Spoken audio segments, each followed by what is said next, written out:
Bonjour à toutes et à tous et bienvenue dans un nouvel épisode de notre podcast Soul Speaks, dédié à la santé et à la sécurité au travail. Aujourd'hui, nous parlons de quelque chose que chacun d'entre vous manipule chaque jour, les équipements de protection individuelle, ce que nous appelons tous en abrégé les EPI.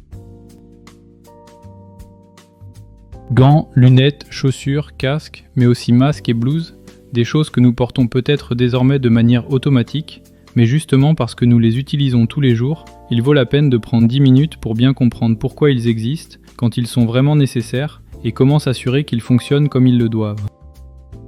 Car un équipement de protection individuelle mal utilisé ou endommagé, c'est comme ne pas en avoir du tout. Prêt ? C'est parti.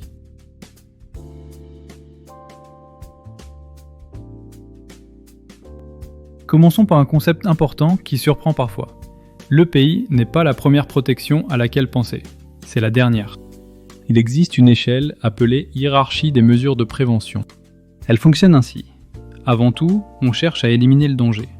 Si ce n'est pas possible, on essaie de le remplacer par quelque chose de moins risqué. Viennent ensuite les solutions techniques et organisationnelles, c'est-à-dire modifier les machines ou changer la façon de travailler. Et ce n'est qu'à la fin, lorsque le risque ne peut pas être entièrement supprimé, qu'il arrive. L'équipement de protection individuelle. Attention cependant, dernière ligne de défense ne veut pas dire moins important, bien au contraire. Dans de très nombreuses situations de notre travail, l'EPI est exactement ce qui se trouve entre nous et un accident. Pensez au travail en soins à domicile. Lorsqu'une infirmière entre au domicile d'un patient pour fournir un service et peut être en contact avec du matériel organique ou des agents biologiques, qu'est-ce qui la protège ? Des gants pour le risque biologique, un masque jetable, une blouse jetable et, si nécessaire, un écran facial de protection. Sans ces équipements, le contact avec le patient peut devenir un risque direct pour la santé. Ou pensez aux collègues qui travaillent avec les gaz techniques. Ceux qui manipulent ou remplissent des bouteilles sont exposés aux chocs et aux jets de gaz sous haute pression. Ceux qui transvident des liquides cryogéniques, ces liquides extrêmement froids, risquent des brûlures par le froid si le liquide cryogénique atteint la peau ou les yeux. Là, les gants isolants, les lunettes et l'écran facial ne sont pas un détail. Ce sont eux qui évitent une brûlure grave. Voilà le point. L'EPI est la dernière barrière, mais dans de très nombreux cas, c'est une barrière qui doit être présente. Voyons maintenant, de façon simple, qui utilise quoi. Commençons par le secteur home care, puis donnons un aperçu des autres principales figures du groupe. Ceux qui travaillent avec des bouteilles, ceux qui transvident des liquides cryogéniques, les chauffeurs et les techniciens. Commençons par les opérateurs home care. Lorsqu'il peut y avoir une exposition à du matériel organique ou à des agents biologiques, la dotation typique est des gants pour le risque biologique, un masque jetable. Cela semble simple, et en effet c'est le cas. Mais c'est précisément cette combinaison qui vous protège dans les situations quotidiennes. Passons maintenant aux autres activités. Ceux qui déplacent ou remplissent des bouteilles utilisent des lunettes, de préférence avec protection latérale, pour les gaz sous pression ou les projections de petites particules, un casque anti-heurt s'il y a un risque de se cogner la tête, des gants avec protection mécanique, de préférence en matériaux antidérapants pour que la bouteille ne glisse pas, et des chaussures de sécurité avec embout renforcé et protection du métatarse pour le risque de chute de la bouteille sur le pied. Ceux qui travaillent avec des gaz inflammables ou oxydants ajoutent la protection contre les flammes, des gants adaptés et des vêtements résistants aux flammes, avec des propriétés antistatiques là où il y a un risque d'explosion. Ceux qui transvident des liquides cryogéniques, inertes, oxydants ou inflammables, ont besoin d'une protection particulière. Un écran facial contre les projections de liquide cryogénique, des gants isolants spécialement choisis pour empêcher la pénétration du liquide cryogénique, des chaussures S2 avec isolation contre le froid, et des manches et pantalons longs jusqu'aux vêtements résistants aux flammes lorsque le gaz est inflammable. Parlons aussi de ceux qui sont toujours en déplacement, les chauffeurs. Car ici, il y a un risque supplémentaire que l'on sous-estime souvent, la circulation des véhicules. C'est pourquoi, pour tous les chauffeurs, un élément fixe est le vêtement haute visibilité. Il sert à se faire voir, dans la cour comme chez le client, même là où l'éclairage n'est pas optimal.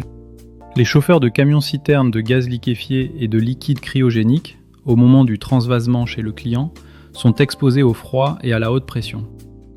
Leur dotation typique est casque, écran facial contre les projections de liquide cryogénique, gants isolants pour liquide cryogénique, chaussures S2 avec isolation contre le froid, manches et pantalons longs, et bien sûr la haute visibilité.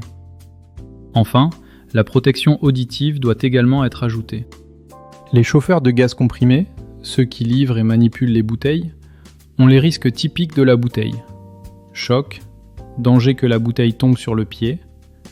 Pour eux, lunettes avec protection latérale pour se protéger des projections de fragments, casque ou casque anti-heurt lorsqu'il y a un risque de se cogner la tête, gants avec protection mécanique et anti-choc, chaussures S2 avec protection du métatarse, et la haute visibilité. Enfin, les techniciens du secteur des gaz techniques, ceux qui installent et effectuent la maintenance, souvent au domicile du client. Ici, la dotation dépend beaucoup du travail spécifique, mais la base est casque là où il y a des charges suspendues ou un risque de se cogner la tête, lunettes avec protection latérale, et écran facial pour les travaux qu'il exige, gants avec protection mécanique adaptée à la tâche, et chaussures S3, les plus complètes, conçues précisément pour les ateliers et les installations. Attention, pour des activités particulières, des protections dédiées sont nécessaires. Pour les travaux électriques, des gants et des vêtements adaptés au risque électrique et à l'arc électrique. Pour la soudure ou la coupe, une protection contre les flammes. C'est toujours l'évaluation des risques de la tâche qui a le dernier mot. Comme vous pouvez le constater, chaque activité a sa propre dotation. Et ce n'est pas un choix aléatoire. Il découle toujours d'une évaluation des risques réalisée sur le lieu de travail réel. Maintenant, une partie qui nous concerne tous de près, les obligations. Car la sécurité est un pacte à double sens. D'un côté, il y a vous, les travailleurs. Que devez-vous faire ? Utiliser les EPI qui vous sont fournis en suivant les instructions reçues et ne pas les modifier ni les altérer. Vérifiez que l'équipement est intact et en bon état avant chaque utilisation. Signalez immédiatement à votre responsable tout défaut ou dommage et conservez les EPI correctement lorsque vous ne les utilisez pas. 4 choses simples mais fondamentales. De l'autre côté, il y a l'entreprise Sol. Que doit-elle garantir ? Sol a la responsabilité de mettre en pratique les règles de sécurité avec des procédures locales précises.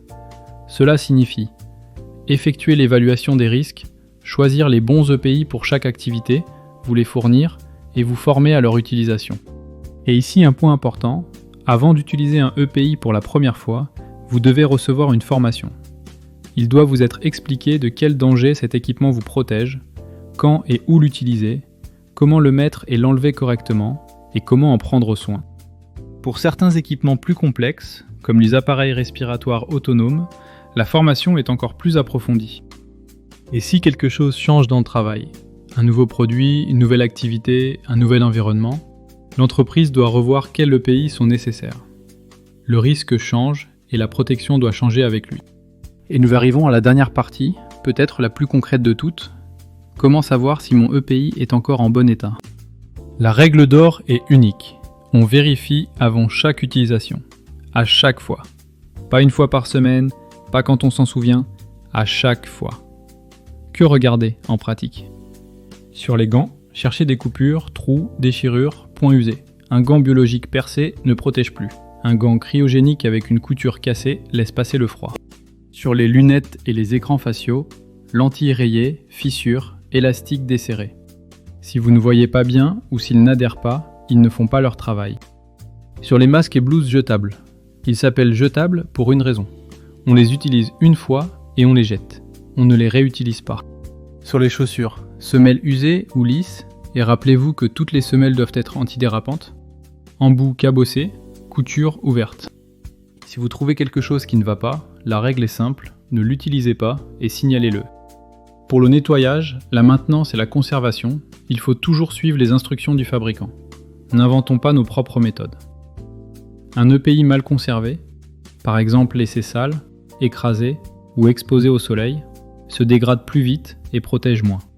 Et mettons-nous bien une chose en tête, signaler un EPI endommagé n'est pas une contrainte. C'est exactement ce qui nous permet de travailler protégé. Un équipement doit être remplacé sans hésiter. Bien, récapitulons en 30 secondes. 1. L'EPI est la dernière ligne de défense, mais dans de nombreux cas, c'est celle qui nous sauve. 2. Chaque activité a ses équipements, choisis en fonction des risques réels. 3. La sécurité est un pacte. Vous utilisez et vérifiez les EPI Sol les choisit, les fournit et vous forme. Et 4. On vérifie avant chaque utilisation et si quelque chose est endommagé, on le signale et on le remplace. A très bientôt dans le prochain épisode où nous parlerons d'un risque entre guillemets de saison, la chaleur. À bientôt.